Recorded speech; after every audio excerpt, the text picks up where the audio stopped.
I'm walking the Brighton and Hove Way, and today I'm going to be doing the third section. This is going to be the longest section, and it's going to start in a very straight line, but I'm not really quite sure where I'm going to go from there, so let's just see how we go. I'm starting in Chalk Hill car park. I've walked through to Upper Lodges car park, then crossed the road to enter this access land here. It's a wonderful view, isn't it? I've just walked through woodland and come out to this. It's amazing. I can see a gate across the field, but that isn't the way for us. We will need to follow that line of trees just a bit further up to the corner, and that's where we'll turn. A clear path did open up across the field, and now I'm at the corner of the fence where I'm going to turn and follow the line of the fence. It's very windy up on the hill today. Now I've basically walked across the field, and now I'm going to make my way up there.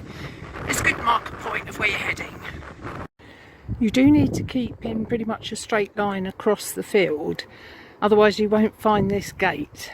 But if you don't find it, just follow the fence round it. It's pretty much directly across. Seems to be the way with this walk. It's not really obvious. There's a gate at the bottom of the hill, so if you work your way towards the hut, you'll find the gate, and that's the way to come out of this field. I've made it to the Chantry Memorial Garden. This is a memorial to the Indian soldiers who gave their lives in the Great War.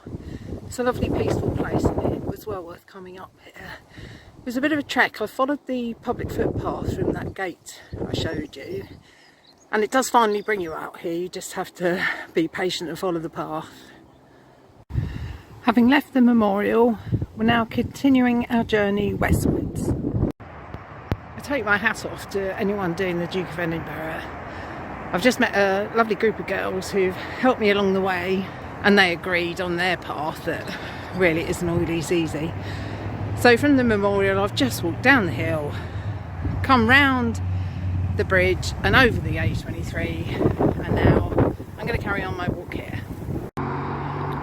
After you've come up over the bridge, you just follow the path just a little bit to the left, to the right, and then round here to the left, and then you're going to head up here, up Sweet Hill. This view is the payback for all the effort it has taken to get here.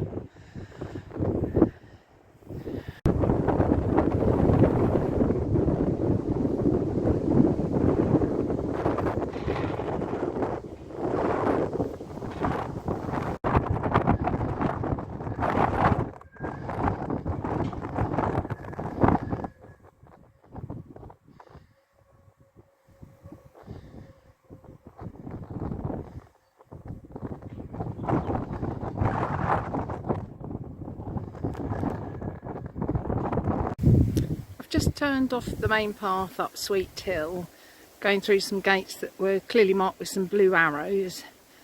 I'd say no one's come this way anytime recently, but there is a clear path along the fence, and that's where I'm going to go. I've just passed through another gate into a more open area, and really these views are what make it all worthwhile. Just glorious.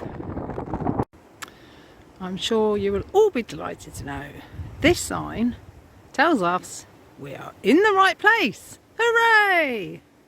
I've taken some advice, and it seems that the best thing for me to do at this stage is to follow the South Down Way, and then it should link up with the Sussex border path, and I should be able to follow that down to Portslade. So it's going to be a heck of a walk, this one, but this is the sensible thing to do at this stage.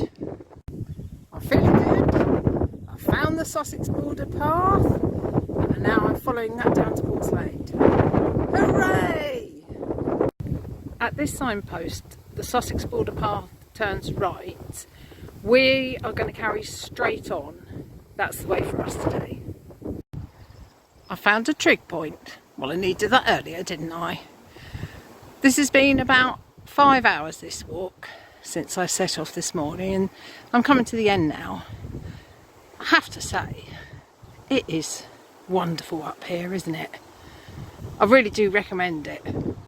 I've reached Four Down Tower, and I'm going to say that's the end of this walk. I didn't expect to get this far. Frankly, if it hadn't rained, I think I would have gone a different way.